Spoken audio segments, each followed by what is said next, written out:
In this video, we're going to show you how to install the shock on your Nissan Murano located in the rear of the vehicle. With the vehicle raised and supported, so let's go ahead and use our 21mm socket to loosen and remove these lug nuts.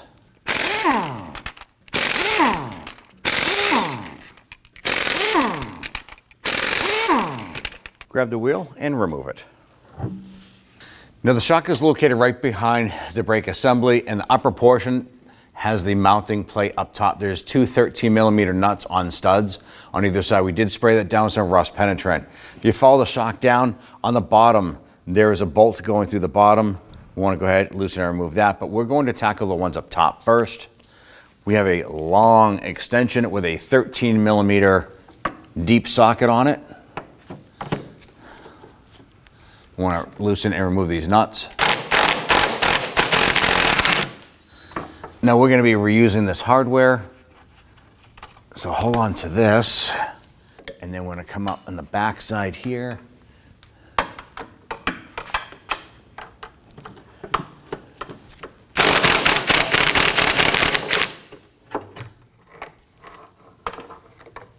right, we can see that shock is now separated from the body.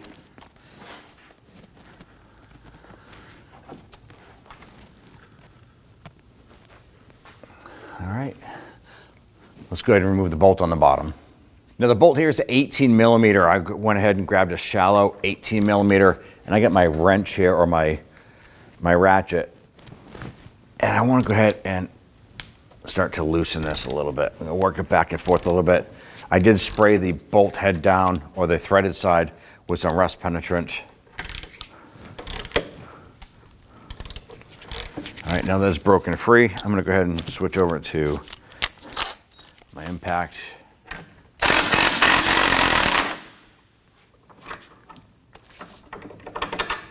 All right, go ahead and grab that unit, and we want to go ahead and pull this out. Go ahead and pull that out. Now on the top portion here, we do need to unbolt the center section here and remove the mounting plate. Now here we have our upper mount of our shock in our vise. We use our 18mm box wrench, put that on there. And I'm going to use a simple pair of locking pliers on the top. Don't pinch the threads on here because we do have to remove this nut. So we're just going to be grabbing the upper portion of the shock assembly. Let's loosen this nut.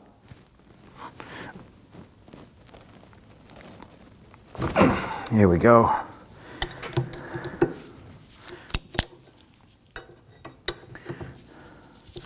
Now with that loose, you can see that the shock shaft is spinning as well. So then you can loosely grab that. Here we go.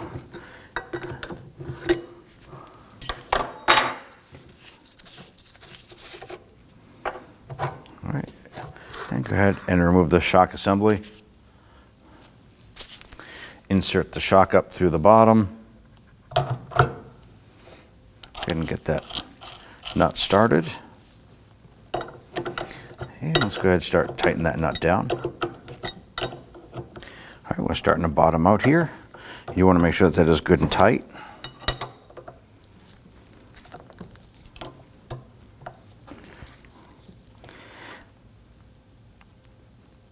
Now you do want to make sure that this is good and tight.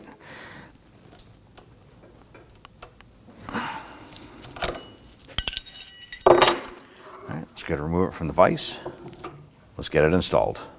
Now before we install our shock, we do want to go ahead and slightly compress our suspension. We're going to use our jack underneath the control arm and go ahead and raise this up.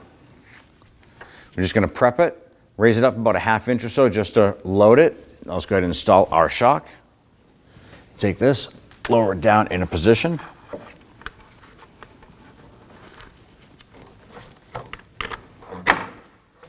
Feed it down into the control arm. We're going to take our bolt and we're going to feed it through the front side. It's going to come back through.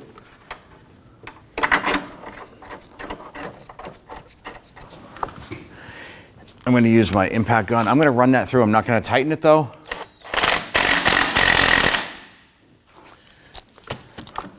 Then we'll position our shock, compress that down a little bit. We are going to compress this a couple times. There we go. Now, if you're installing a new shock, you do want to go ahead and prime this. You just seen me push it a few times, and what that does is it gets the hydraulic fluid in the valving. Because if you don't do that and you get out on the road, it's going to clunk probably the first mile or two while you're driving it until you prime it just by hitting bumps.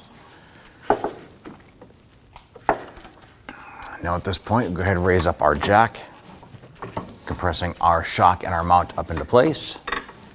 And as we raise this up, we're going to get those studs onto that plate. All right. Now let's go ahead and get our nuts started on there. All right, start those nuts by hand.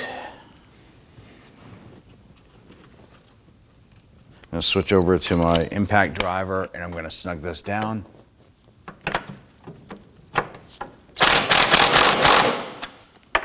That one nut is going to hold that plate in place. We're going to go ahead and tighten and torque the lower bolt.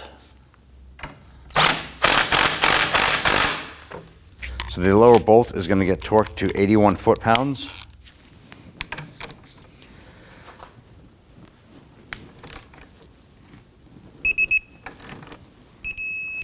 We're going to torque that one nut that we secured already to 17 foot-pounds. We're then going to release our pull jack. And we'll tighten and torque that other nut. Now, can you use a regular hand ratchet on the top and then torque it up above? Absolutely. And it looks like that nut fell off. Not a big issue. And get that nut back on here.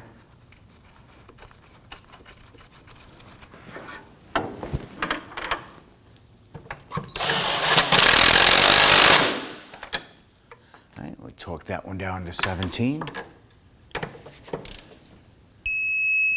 Perfect. Now at this point here, I want to go ahead and repeat the process for the passenger side. Install your wheels and you're all set. Get that set up onto the studs. Now I want to go ahead and start all of the lug nuts by hand. That's going to help prevent cross-threading. Once we get all these installed, we go ahead and snug them down. And let's go ahead and snug them down.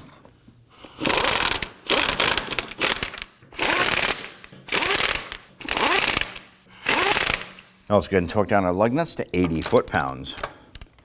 Now when doing this here, it's best to do this in a crisscross or star pattern.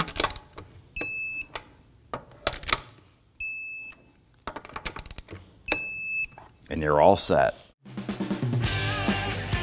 When only the best will do, demand TRQ. The only company that lets you view before you do.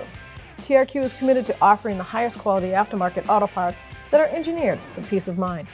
Thanks for using and viewing with TRQ.